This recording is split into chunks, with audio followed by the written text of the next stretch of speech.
That's why you don't bring a turtle in the house. It will pee.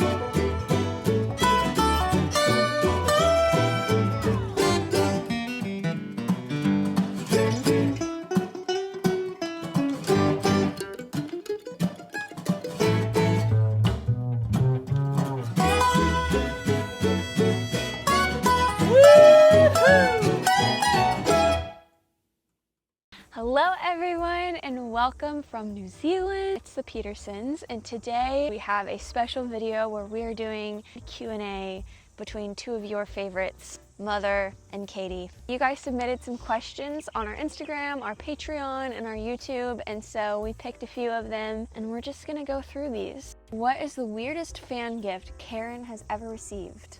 Well, I guess the strangest gift I've ever received would be this guy I knew.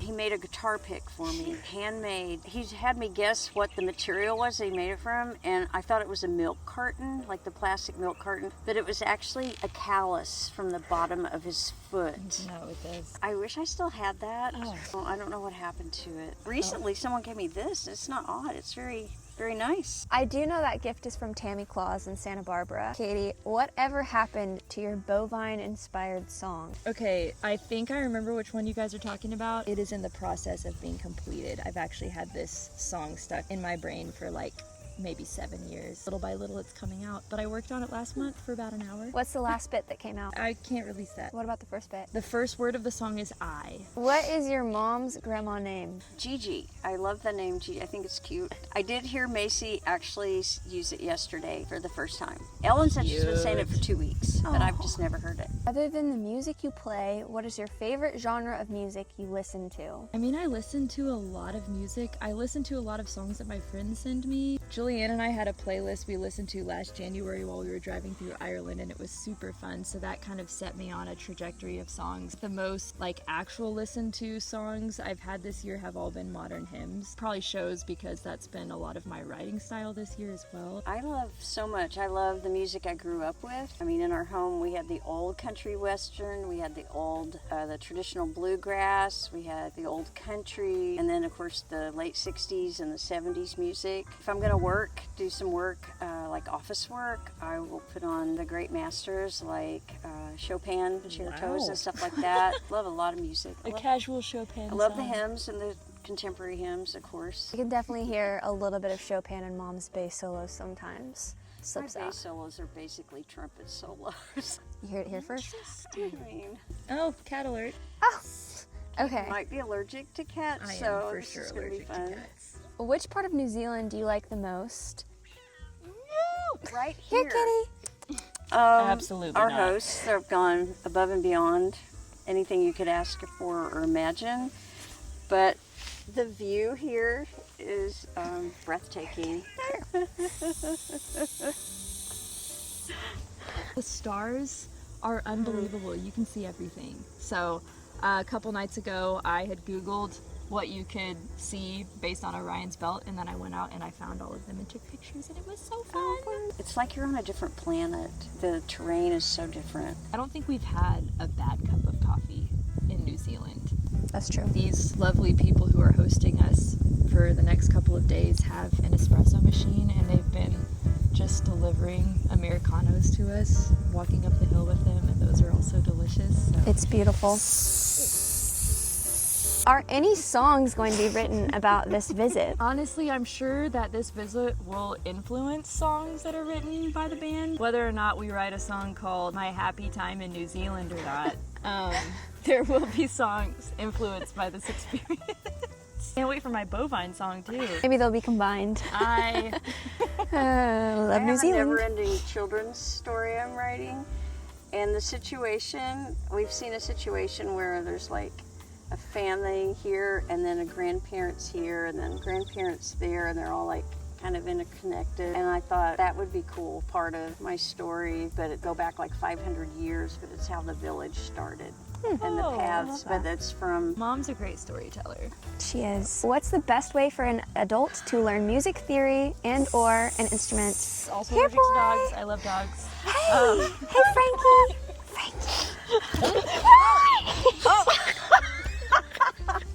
Oh, buddy. I thought it was the other cat that was the attack cat. Okay. Are you okay? Yeah. Oh, and look, oh.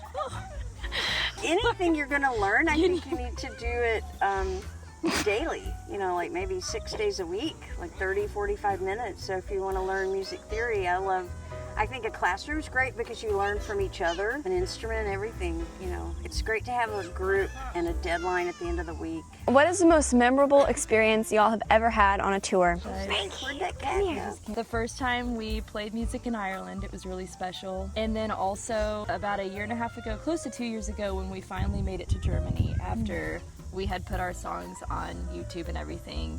The response we had at our first show in Germany was unlike anything I've ever experienced. It was beautiful. It was just like a moment where everybody was so happy to be there, like we were so happy to be there, and they were happy to be there, and it was just like the joy of music and community. And these songs had kind of all brought us together, and I feel like everybody felt it at that moment. It was just beautiful. Along that same line, our first concert in Branson at the IMAX, after COVID shut down, people were so glad to be back together, and we had a guy ride his motorcycle from the East Coast all the way, and he just sat, and people were just crying. Someone recently said music helps people process their emotions if they haven't processed, and everybody was just together, and the music helped open it up. The Germany thing, it was like a reunion of like family reunion of people, but you've never met them before, but you like know them because,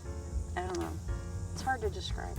It's pretty cool. Katie, any plans to start your cooking channel and vlog back up again? So on the cooking channel, I do believe we will have the next video released next Saturday at 1 p.m. Central Time. So yay for that. A lot of this past year, 2024, I had decided to really pour into writing specifically for the family, to try that as an experiment. Someone mentoring our group recently just reminded us that our individual pursuits in music will help the whole group as a whole, so that really helped my brain. Sausage links, sausage patties, or bacon? Bacon. Hey, buddy. Sausage patties, Jimmy Dean's regular sausage. That's it. Tell us a Grandma Yoakum story. One from my childhood that I remember, she was really good at keeping everything tidy and clean, and we had all been out in the yard with our cousins and our grandpa, and we found this turtle, and we were all pretty pumped about it, and so we ran the turtle back to the house, and Grandpa was like, no, Grandma's not gonna want that in the house or whatever. I think we wanted to give it a drink of water from the sink or something, so we carried the turtle inside, and right when we walked inside, it immediately peed all over the floor, like, and Grandpa and all of us just looked at it, we're like, this is awful. So Grandma was right. That's why you don't bring a turtle in the house. It will pee. I do remember she always liked to look nice when she went out in public, and still does, of course, but it was very important to her, and they'd been painting, and so she has on old clothes, you know, tattered and paint everywhere, and my brother had run in the house to announce the Cardinals, some big play the Cardinals made, and he stubbed his toe and broke it or something. They didn't know, and so we were like wanting to run up to our neighbor and show him, but my mom was not presentable. Oh no. So she had to take time to get ready. That was No.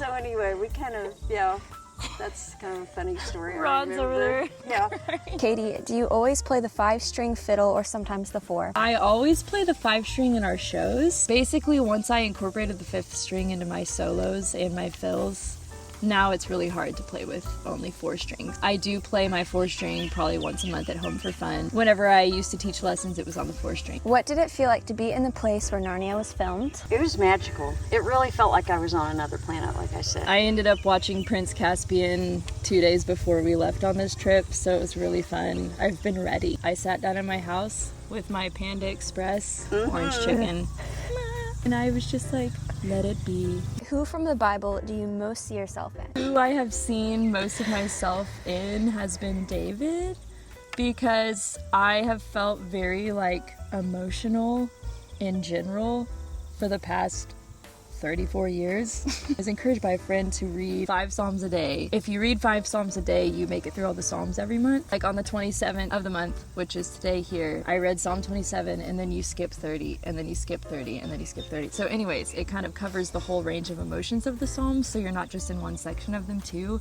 And it has allowed me to understand how I am allowed to feel about things, because I know I'm emotional, so I've tried to like rein it in, but understanding how to process that in a healthy way, and also how the Psalms have been a gift of prayer has been really helpful. And I've also just enjoyed how David seemed to feel all of that, and was also musical, and also had big failures in his life. But what I love about that is he was described as a man after God's own heart even to the day that he died. It wasn't like he was a man after God's own heart until he failed. It was the whole way through, and that has really just been a beautiful thing for me to know and think on. I'm in the New Testament right now, and Jesus just healed the man who had several demons in him, and he cast the demons into the herd of pigs, and I've been wondering what it felt like to be that pig. What is it, and then they all just start one of the pigs. running. They all start running, and I'm like, what did that feel like? I just imagine being those disciples and just going, what is happening? And then all of a sudden, whoosh, and then 2,000 pigs run off a cliff. What was that like? Then they all get into a boat, and I wonder, what was that boat ride like? Like, did they talk about that, or they're just going... Wait, but which one did you relate to? Well, the disciples originally. We had a long car ride yesterday. I had time to think about each character. And then the guy, fully clothed, sat there fully clothed and in his right mind. I mean, I use that phrase a lot in my life. How are you doing today? Well, Best advice for a girl in her 20s? to sit and listen and ask the questions and be patient and wait for the answers, from God. I mean, I'm doing that a lot more now. A lot more time by myself in prayer and asking questions and listening, just reading the Bible. And I'm like, oh, am I doing that? Am I making that mistake he just made? And then waiting for the answer. Just more time with God. Purposeful. I feel like a lot of advice I would give are things that I'm still learning, and that is not trying to figure out what is supposed to happen. The closer you push into Jesus and just asking him, what does this day hold for me? What does this week hold? He's not gonna let me miss out on anything that is meant to be there or happen if I'm leaning in. The voice of God is always speaking. What's hard for me is to actually take time to really listen instead of just putting words that I think maybe God is saying or that I want to happen. Life is exciting. It's an adventure. God won't let you miss out on anything that's meant to happen. So just look for it. Well, thank you guys so much for being a part of this conversation, and thank you guys for submitting such great questions. We are still not even in the middle of our New Zealand tour, but we're having a blast, and we're excited to do more of these Q&A videos. So if you have any questions, leave a comment and we'll try to get to them all. Thank you guys so much. Have a great day.